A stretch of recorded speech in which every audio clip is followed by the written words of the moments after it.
अनेक ग्रंथ इस पुस्तक में छिपे हुए हैं। इस ग्रंथ में अक्षर नहीं हैं। इन आंकड़ों में अलग अलग पैटर्न छिपे हुए हैं। तो सीरी भूवलय इस ग्रंथ को देखना होगा। यह विश्व का 8वां आश्चर्य है, ऐसा तत्कालीन राष्ट्रपति डॉक्टर राजेंद्र प्रसाद जी ने कहा है। सीरी भूवलय इस ग्रंथ की रचना कर्नाटक में 9वीं शताब्दी में सन 820 से लेकर 840 के बीच में हुई है। इस्लामी आक्रांता आने को अभी बहुत समय है। कर्नाटक में राष्ट्रकूटों का राज्य है, सारी संस्कृति फल फूल रही है। ऐसे वातावरण में जैन मुनि कुमुदेंदु ऋषि जी ने इस ग्रंथ की रचना की। इस ग्रंथ की खासियत क्या है? तो जो साधारण ग्रंथ होते हैं वे ग्रंथ हम वर्णमाला के अनुसार पढ़ते हैं, अल्फाबेट्स में पढ़ते हैं, अक्षरों में पढ़ते हैं। इस ग्रंथ में अक्षर नहीं हैं। इस ग्रंथ में आंकड़े हैं। और वो आंकड़े भी कैसे? तो वो आंकड़े 27 बाय 27 ऐसे चौकोन में, स्क्वायर्स में, वो सारे 1 से लेकर 64 तक आंकड़े उसमें दिए हुए हैं। अब इसको अगर समझना होगा तो जैसे सुडोकू एक क्विज है, उसको हम उसकी ठीक से रचना करते हैं, उसी प्रकार वो छोटा होता है। ये 27 बाय 27 के स्क्वायर में दिए हुए आंकड़े हैं। अब इसकी विशेषता क्या है?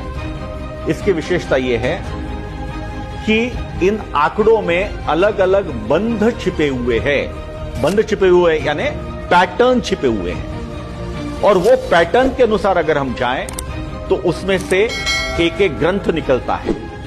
उदाहरण के लिए यहां पर अगर 4 लिखा है और मैं हिंदी में पढ़ रहा हूं इस ग्रंथ को, तो 4 यहां क ख ग घ, तो 4 मतलब घ है, तो मैं उसमें घ लिखूंगा। अगला अक्षर उस पैटर्न के अनुसार 27 आता है। अब 27 से हिंदी वर्णमाला में र है, तो घ र, तो घर से कुछ अर्थ बनता है।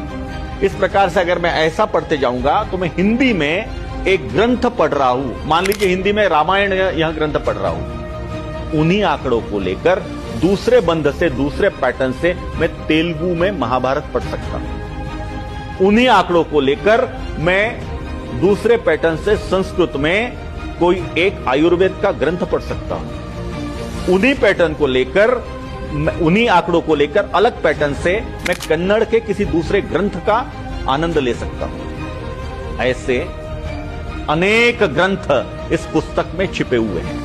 मुनि कुमुदेंदु जी का कहना है कि 17 लिपि, स्क्रिप्ट और 718 भाषाओं में, इसमें डायलेक्ट्स भी शामिल है, अनेक ग्रंथ इसमें पढ़े जा सकते हैं। ये एक प्रकार की कोडिंग सिस्टम है और अद्भुत है। हम कल्पना कर सकते हैं कि 9वीं शताब्दी में सन 820 से 840 के बीच में एक जैन मुनि इस प्रकार की कोडिंग से अलग अलग भाषाओं में अलग अलग ग्रंथ की रचना करते हैं। यह अपने आप में अद्भुत है। मानवीय बुद्धि की जो पराकाष्ठा है उसको यह साबित करता है। यह ग्रंथ मिला कैसे?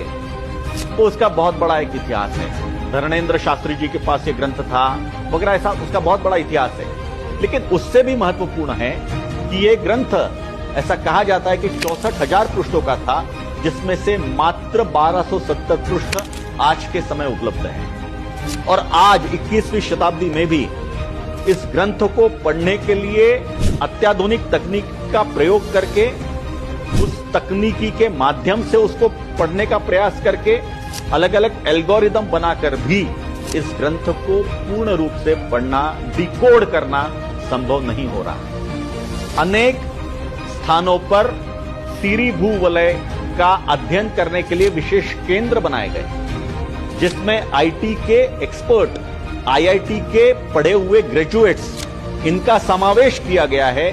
इसके बावजूद भी ऐसे 56 अध्यायों में से 2 या 3 अध्याय ही, और वो भी मात्र कुछ भाषाओं में ही डिकोड करना संभव हुआ है। यह अद्भुत है, जबरदस्त है।